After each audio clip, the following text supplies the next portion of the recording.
जय हिंद दोस्तों। आज हम बात करने वाले हैं महाद्वीपीय विस्थापन सिद्धांत की, कॉन्टिनेंटल ड्रिफ्ट थ्योरी। आज हम जो है इसकी चर्चा करेंगे।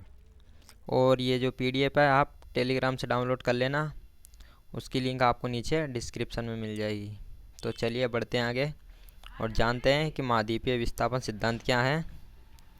इसके बारे में जानेंगे, इसकी क्या प्रक्रिया रही है, ये सब हम आज इसकी चर्चा करेंगे। तो चलिए बढ़ते हैं आगे। सबसे पहले देखेंगे कि महाद्वीपीय विस्थापन सिद्धांत सीडीटी क्या है, इसका परिचय देखेंगे। फिर इसकी जो है प्रक्रिया के बारे में जानेंगे और बाद में इसके जो है क्या क्या प्रमाण दिए गए हैं, क्या क्या इसके साक्ष्य दिए गए हैं, उनके बारे में बात करेंगे। तो चलिए, महाद्वीपीय सिद्धांत विस्थापन सिद्धांत जो है वो जर्मनी के एक जलवायु वेता थे, अल्फ्रेड वेगनर। उन्होंने 1910 से 1920 के जो दशक में इन्होंने इस सिद्धांत को पारित किया था, इस सिद्धांत को जो है दिया था। इन्होंने कहा था कि लगभग कार्बोनिफेरस युग था। उस समय क्या था कि जो ये पृथ्वी थी उसके अंदर जो है ये पूरा महाद्वीप एक ही भाग में जो है जुड़ा हुआ था। इसको क्या नाम दिया था उन्होंने? पेंजिया नाम दिया था। और इसके चारों तरफ जो पानी भरा हुआ था इसको क्या कहा था उन्होंने? पेंजिया, पेंतालासा उनको उसको जो है नाम दिया था। फिर हुआ क्या कि इसके बीच में जो है एक खाली जगह थी बीच में, उन्होंने उसको कहा टेथिस सागर नाम दिया उन्होंने। और जो ऊपर का भाग था उसको अंगारालैंड कहा गया, जिसमें कि यूरेशिया और नॉर्थ अमेरिका उसमें शामिल था। और जो नीचे का दक्षिण का भाग था उसको जो उन्होंने नाम दिया था उसे गोंडवाना लैंड कहा गया, जिसमें कि अफ्रीका, अंटार्कटिका, भारत, ऑस्ट्रेलिया तथा दक्षिण अमेरिका उसमें शामिल थे। अब बात करते हैं आगे। कार्बोनिफेरस जो युग था उसमें क्या हुआ कि पेंजिया का जो है पेंजिया टूट गया, पेंजिया का विखंडन हो गया और विभिन्न जो देश थे वो अलग अलग दिशाओं में जाने लगे। इसमें दो प्रमुख दिशाओं में जाने लगे थे, जिसमें कि एक दिशा थी पश्चिम और दूसरी दिशा थी उत्तरी दिशा। पश्चिमी दिशा में क्यों जाने लगे? क्योंकि चंद्रमा के गुरुत्वाकर्षण के कारण जो है वो थोड़े बहुत देश थे वो पश्चिमी दिशा में चंद्रमा के गुरुत्वाकर्षण के कारण जाने लगे। और जो उत्तरी दिशा में जाने लगे वो ध्रुवीय आपलावन बल के कारण जाने लगे। ध्रुवीय आपलावन बल का मतलब होता है कि जो ध्रुव की तरफ जो भी जितने भी जो होते हैं द्वीप वगैरह वो सब जो है विषुवत रेखा की तरफ आने लगते हैं। ये ध्रुवीय आपलावन बल इसे कहते हैं। अब इसके सिद्धांत के बाद इन्होंने कुछ प्रमाण भी दिए हैं, जैसे कि जिग्सा प्लेट। जिग्सा प्लेट का मतलब क्या होता है कि जैसे मान लो वर्तमान में ये एशिया में ये जो अफ्रीका है और इधर जो है दक्षिणी अमेरिका, अगर इनको फिट किया जाए तो ये ऐसे कैसे फिट हो जाती है इनमें, इसे कहते हैं जो है जिग्सा फिट। मतलब वापस जो पूरे महाद्वीपों को जोड़ा जाए तो आपस में पूरे जुड़ जाएंगे वापस, ये होता है जिग्सा फिट। यहाँ जिग्सा फिक्स भी कहते हैं इसका। और दूसरे प्रमाण दिए इन्होंने खनिजों का निक्षेप।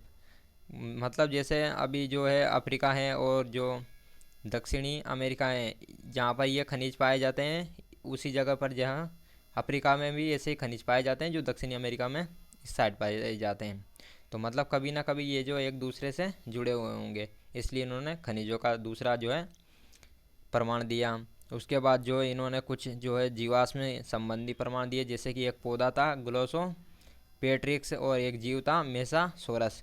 इनके भी जीव सेम ऐसे ही मिलते हैं जैसे कि दूसरे महाद्वीपों में मिलते हैं। ये जीवाश्म संबंधित प्रमाण थे। और जो अगला प्रमाण उन्होंने दिया पूरा जलवायविक प्रमाण, टीलाटाइट्स। टीलाटाइट्स क्या होता है कि ये हिमानी के निक्षेप होते हैं, हिमानी के बर्फ़ के। मान लो इनको बड़े बड़े हिमानी के जो बर्फ़ होते हैं उनको रगड़े तो उनमें जो है कुछ निशान रह जाते हैं, ये टीलाइट्स होते हैं। और उसके बाद एक और जो प्रमाण दिया पूरा चुंबकत्व उनके होते हैं। मतलब बड़े बड़े पहाड़ों में जो है उनके इनके जो पूरा चुंबकत्व के निशान हो जाते हैं, उनमें कुछ बिंदियाँ जैसी पड़ जाती है। यह जो है अल्फ्रेड वेगनर ने यह सिद्धांत दिया। अब बात करते हैं प्लेट विवर्तनी के सिद्धांत की, ये क्या है? प्लेट विवर्तनिकी सिद्धांत क्या होता है, क्या है ये, इनके जो है कितने प्रकार होते हैं, संचलन के क्या कारण हैं इनके, ये सब हम देखेंगे। तो महाद्वीपीय प्लेट जो है वो हल्की होती है, मोटी होती है, तथा जो है इनमें ग्रेनाइट से ये ज़्यादातर महाद्वीपीय प्लेट बनी होती है। वहीं दूसरी तरफ महासागरीय जो प्लेटें होती है वो भारी होती है, पतली होती है, तथा जो है बेसाल्ट की बनी होती है। अब महाद्वीपीय प्लेटों के उदाहरण देखें तो जैसे कि नॉर्थ अमेरिका है, साउथ अमेरिका, अफ्रीका है, और यूरेशिया है, इंडो ऑस्ट्रेलिया ने है। इंडो ऑस्ट्रेलिया में कौन कौन शामिल है, जैसे इंडिया और ऑस्ट्रेलिया जिसे कहते हैं इंडो, और अंटार्कटिका है। और जो महासागरीय प्लेट हैं इनमें कौन कौन सी है, जैसे पैसिफिक है, प्रशांत महासागरीय प्लेट जो सबसे बड़ी और सबसे तेज़ गति से चलने वाली प्लेट प्रशांत महासागरीय प्लेट है। और इसके संचलन के प्रकार देख लेते हैं, जिसमें कि अपसारी है, अभिसारी है, तथा संरक्षी है। अब इसके जो कारण देख लेते हैं कि प्लेट संचलन के कौन कौन से कारण हैं। इसमें कि जैसे कि संवेद धारा का मतलब होता है कि जो दुर्बल मंडल है पृथ्वी के नीचे जिसमें लावा है, उसकी जो ऐसे बड़ी बड़ी जो है धाराएं चलती रहती है, उसे कहते हैं संवेद धारा। और दूसरा है स्लैब खिंचाव, गुरुत्वाकर्षण, पृथ्वी का घूर्णन, कटक दबाव और अन्य, ये सब जो है इसके प्लेट संचलन के मतलब प्लेटों के गति होने के प्लेट संचलन के कारण हैं। अब यहाँ पर इसके प्रकार देख लेते हैं, प्लेटों का संचलन किस किस तरह से होता है। जैसे सबसे पहले ये है अपसारी। अपसारी प्लेटों में क्या होता है कि जैसे ये एक ही प्लेट है और एक ही प्लेट है, तो ये दोनों एक दूसरे के विपरीत जाती है, और जब एक दूसरे से विपरीत जाएगी तो नीचे से जो है मैग्मा निकलेगा, लावा निकलेगा इस तरह के जो है, और इनसे कटक का निर्माण हो जाएगा समुद्रों में, दोनों जब एक दूसरे से दूर जाएगी तो। ये अपसारी प्लेटों के उदाहरण हैं। और अभिसारी जो प्लेट होती है वो जैसे ये क्या होता है कि एक दूसरे से, अब ये एक प्लेट यहाँ है और एक प्लेट यहाँ है, तो ये एक दूसरे के जो है पास आती है, पास आएगी तो क्या होगा, इससे जो है मोड़दार पर्वत बनेंगे। और तीसरी जो प्रक्रिया है वो संरक्षी होती है। इसमें क्या होता है कि ये दोनों प्लेट एक दूसरे के समानांतर चलती रहती है, जैसे एक प्लेट यहाँ है और एक ये है। अब ये दोनों एक दूसरे के साथ साथ गति करती है, इससे कुछ नहीं, भूकंप नहीं आता, बस रगड़ाव की वजह से जो है कभी कभी भूकंप आ जाता है, ज्वालामुखी नहीं आता है। जैसे यहाँ उदाहरण दिया गया है, जैसे कि अमेरिका में इसका उदाहरण मिलता है, जैसे कैलिफोर्निया के पास। अब यहाँ पर एक और महाद्वीपीय जो है प्लेटों की टक्कर देख लेते हैं यहाँ पर। जैसे कि एक प्लेट ये महाद्वीपीय और एक ये प्लेट है। अब जो प्लेट बड़ी होगी, जिसमें जो भारी होगी और नीचे धंस जाएगी, उसका क्षेपण हो जाएगा, और यहाँ पर क्या होगा, गर्त बनेगा, यहाँ पर एक खाई बन जाएगी, जिससे कि मेरियाना ट्रेंच, जो बहुत बड़ी खाई है मेरियाना ट्रेंच, इस तरह की यहाँ पर जो है खाई का निर्माण हो जाएगा।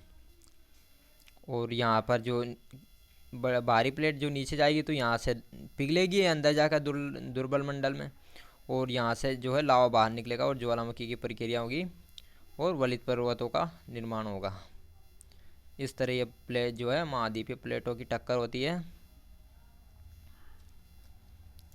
और यहाँ पर देख लेते हैं एक और महासागरीय प्लेटों की टक्कर देख लेते हैं। जैसे कि दो ये महासागरीय दो प्लेटें हैं। अब ये नीचे जाएगी तो गर्त का निर्माण होगा, यहाँ पर भारी प्लेट ही जाती है नीचे, और परिणाम स्वरूप यहाँ पर क्या होगा, लावा से जो है द्वीप का निर्माण होगा, जैसे कि फिलीपींस इसका अच्छा उदाहरण है। और जो महाद्वीपीय प्लेटों की टक्कर होगी तो यहाँ पर इससे बड़े बड़े पर्वतों का जो है निर्माण होगा। यहाँ पर अवसाद अधिक होते हैं, जैसे कि हिमालय है। अब ये महाद्वीपीय प्लेटों की टक्कर के कारण जो है हिमालय बना है। ये जो है प्लेट विवर्तनिकी सिद्धांत है, और ये महाद्वीपीय विस्थापन सिद्धांत था। तो मिलते हैं अब अगली वीडियो में। और ये पीडीएफ आप टेलीग्राम से डाउनलोड कर लेना, और जितनी भी जो पीडीएफ है वो सब टेलीग्राम पर मिल जाएगी।